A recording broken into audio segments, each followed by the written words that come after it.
1929-32 жылдары жаңа Ленинградқа аспирантураға оқуға кеткенде ең бірінші жылы отбасын түгел ала кетеді.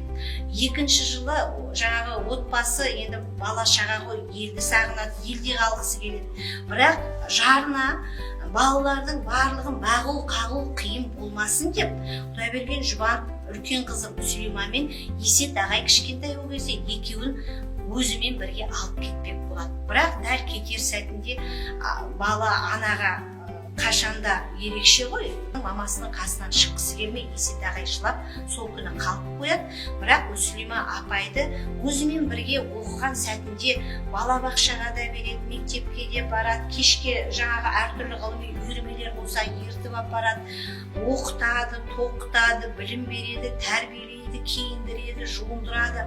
Қараңыз, қазақтан шыққан тұңғыш профессор Құдайберген Жұбанов бала шағасына осындай бағып қағып қараған уақытта қазіргі кезде ер азаматтарымыз отбасында бала бір тентек қылық жасаса, сенің тәрбиең ғой деп әйеліне ысырып тастайтын тырнақша ішіндегі еркектер аз емес. Үлгі алыңыз Жұбановтың бойынан.